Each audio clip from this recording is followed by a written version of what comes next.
Bismillahirrahmanirrahim. Assalamu alaikum. I welcome you to the video session of Kentucky Publishers. Before going into the topic, let's first make sure that you are having the book of General Science grade 5 in your hand, and along with that the summer pack as well. All the concepts being discussed in these books are replicated and given in detail in the summer pack. Summer pack is for the summer vacations. All the tasks are given here. Beside this, if you need further help, then you can download the resource pack, which includes all the solutions of the exercises of the textbook. Dear students, पिछली classes में आपने matter के बारे में पढ़ा और 3 states of matter आपने detail से पढ़ लिए, solid, liquid and gas. Today we are going to study about the effect of heat on particle motion. Solid में, लिक्विड में और गैस में जो पार्टिकल्स होते हैं उसको अगर हम हीट करेंगे तो उस पर क्या इफेक्ट होगा.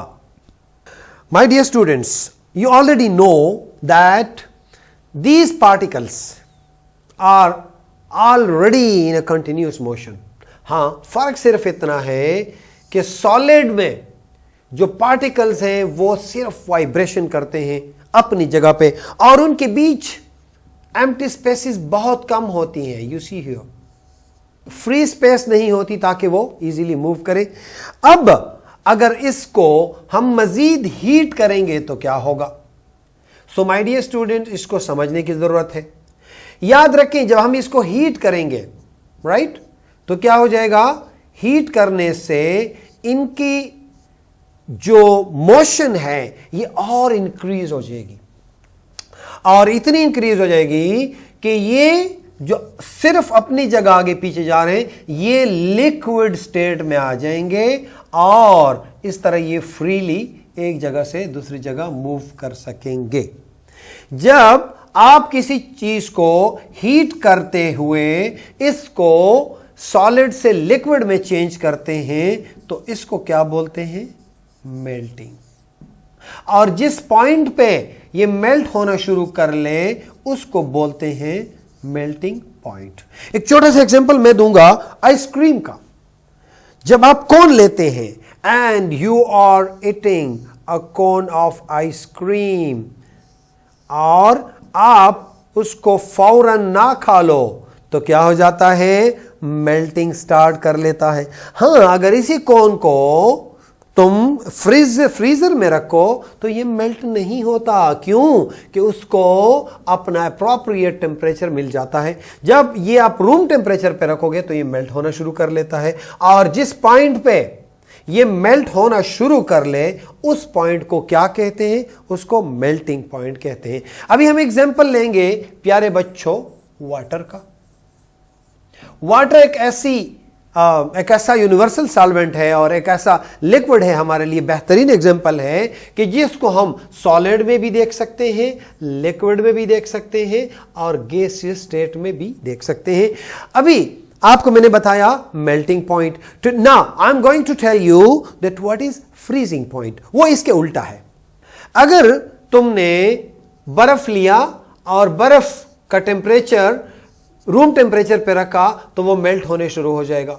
जब ये मेल्ट हो जाए तो ये क्या कहलाएगा, मैंने आपको ऑलरेडी बता दिया.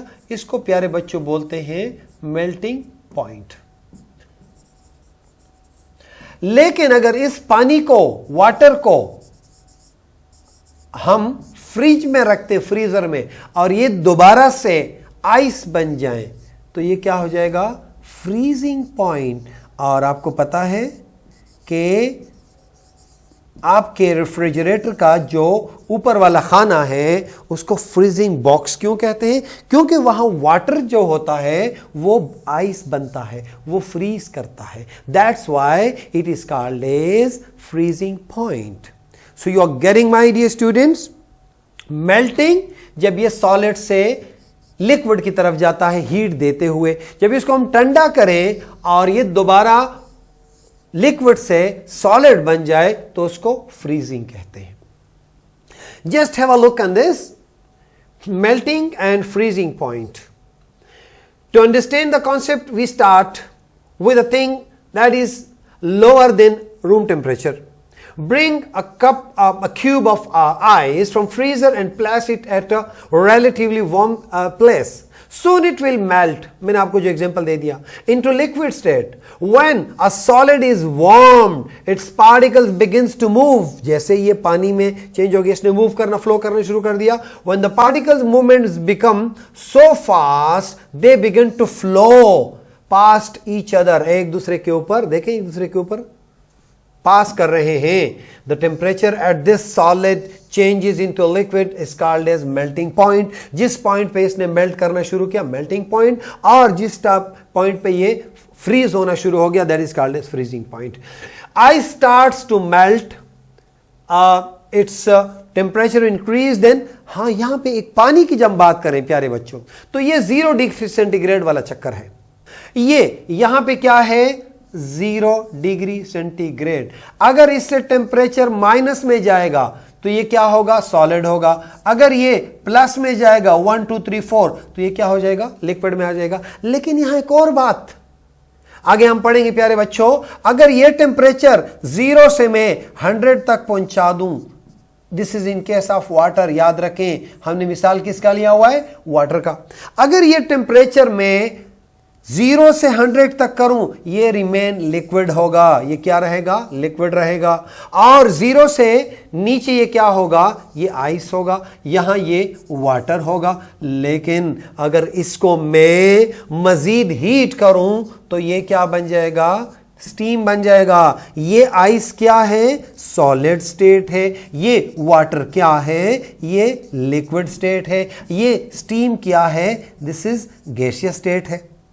So this is, लेकिन you can see this bowl, यहां पे आपको आइस क्यूब नजर आए. जब 0 डिग्री सेंटीग्रेड से हमने इसको टेम्परेचर बढ़ाया तो लिक्विड बना. जब हमने वापस फ्रीजर में रखा तो ये बिलो 0, अबाउ 0 में क्या हो जाएगा, वाटर. बिलो 0 क्या हो जाएगा, दोबारा से आइस बन जाएगा.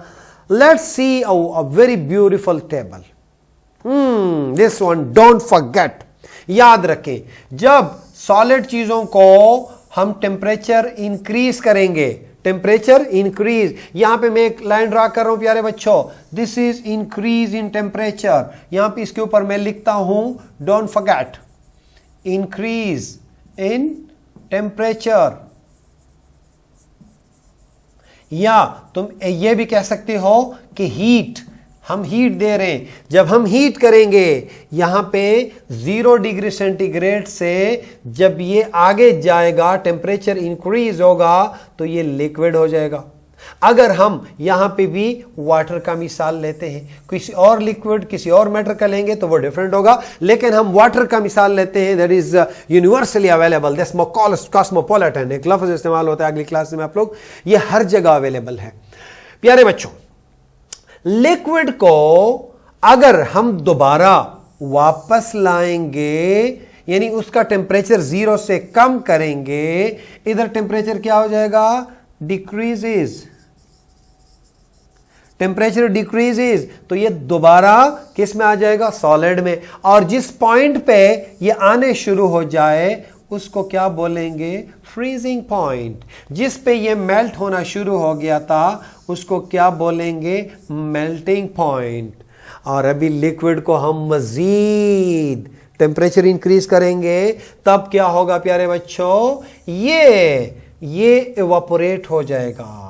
वेपोराइजेशन. जब हम किसी भी लिक्विड को, जिस तरह मैंने पहले एग्जांपल दिया था, बॉईल करना शुरू कर दें तो ये क्या हो जाएगा, तो इसका टेम्परेचर इंक्रीज होगा तो ये वेपोराइज हो जाएगा. और जिस पॉइंट पे, याद रखें जिस तरह यहां पे 0 था, जब इसका टेम्परेचर लाएंगे इंक्रीज होगा 100 तक, तो 100 पे ये क्या हो जाएगा, ये गैसियस स्टेट में आ जाएगा. और इसको क्या कहेंगे, बॉइलिंग पॉइंट. प्यारे बच्चों, 3 चीजें, number 1 melting point, number 2 freezing point. यहां पे वेपोराइजेशन लिखा है लेकिन तुम इसको बॉइलिंग पॉइंट समझो. आगे क्लासेस में आपको बॉइलिंग पॉइंट के साथ जाना पड़ेगा. चलें, ये बॉइलिंग पे एक छोटा सा एग्जांपल दूं प्यारे बच्चों. आप घर में 2 किस्म के अंडे खाते हैं, एक फ्राइड या ऑमलेट में खाते हैं और दूसरा बॉइल्ड एग.